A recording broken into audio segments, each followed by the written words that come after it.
Heading into week 2 of the fantasy football season, here's a few kickers I looked at off the wire this week. The first guy, Younghoe Koo of the Atlanta Falcons. Koo, a couple seasons ago, one of the better kickers in fantasy football in terms of point. In week 1, he didn't disappoint with a good ball game, 19 fantasy points for Younghoe Koo. He hit a 26-yarder, 43-yarder, a 55 and a 53-yarder, and 2 PATs. And at the end of the ball game, he got blocked on a 63-yarder, but this guy, he's going to get a lot of opportunities. And like I always mention, he plays a lot of games in the Dome. Obviously, Falcons play in the Dome at home, and they go to New Orleans as well once a year in a Dome game. So right there's 9 and 10 Dome games for Younghoe Koo. And he's got a matchup at the Rams, another indoor game in week 2, even though I think this Ram defense is going to pounce on this Falcon offense. This Falcon offense looked decent, but obviously this Ram defense is a step up from the New Orleans Saints like it was in week 1. But I still think Koo's going to get a couple opportunities in this one.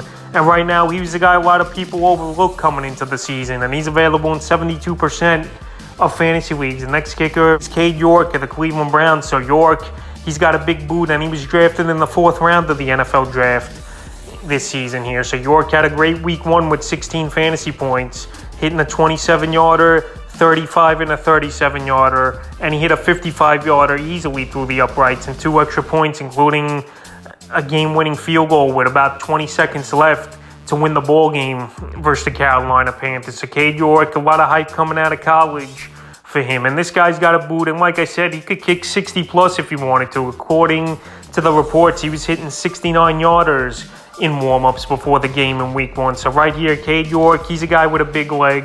You saw it on display in week 1, how he just kicks it smoothly through the middle. And he's got a good matchup in week 2 versus the New York Jets that obviously going to give up some points, or at least minimum. The Browns will be in the red zone a few times in this ball game. So Cade York available in tons of fantasy leagues at 96% of leagues. And he's definitely a kicker I look to get this week. The next guy is Jason Sanders of the Miami Dolphins. So Sanders, 2 seasons ago, he was a top 10 kicker in fantasy points. Last year was a fall off for him a little bit, but in week 1 he had a good ball game with 2 40-yarders in that one and 2 extra points. In week 2, it's going to be tough sledding in that one though at Baltimore. Their defense looked pretty good versus the New York Jets. And now Sanders, he might actually though have to settle for field goals, where some drives the Dolphins aren't going to finish him off in the red zone versus that Baltimore D, and he'll have to settle. So right now, I think Sanders is a decent pickup, available in 92% of fantasy leagues, and I think he could get 7-8 fantasy points at least versus the Baltimore Ravens in week 2 here. I know that a lot of these kickers, not many people are going to go out there and get, but they're recommendations. You just never know how deep someone's league is, and you don't know what the rules are for some leagues. Some leagues, maybe you got to carry 2 kickers or whatever for whatever reason. But Jason Sanders, I think, is a decent ad this week. The next guy is Rodrigo Blankenship of the Indianapolis Colts. So Rodrigo Blankenship, he had a good ball game in week 1 here for the Colts, even though he did miss a crucial field goal in that ball game, but he still finished with 9 fantasy points, 46-yarder, 23-yarder, and 2 extra points. So this Colt offense, they look pretty decent for the most part.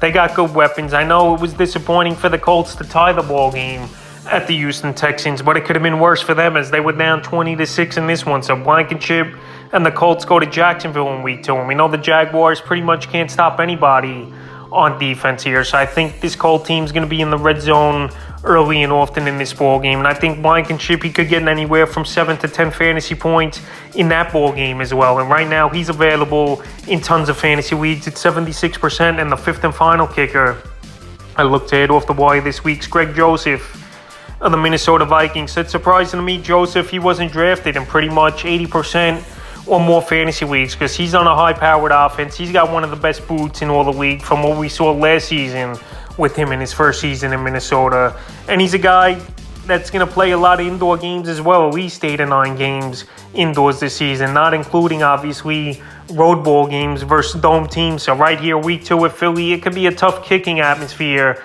in Philly, depending the weather is, especially it's a Monday Night Football game. But right here, Greg Joseph, he's got the boot. He's a guy that you could put on the board at least every week, 7 points minimum, I think he could get. And he kicked the 55-yarder versus the Packers and 2 20 to 29-yarders and 2 extra points. So right now, available still, not many fantasy leagues like these other kickers, but Greg Joseph should be prioritized as one of the better kickers to have on your roster. And right now, he's available still in 46% of fantasy leagues. That's a few kickers I look to add here off the wire for week 2 of the fantasy football season.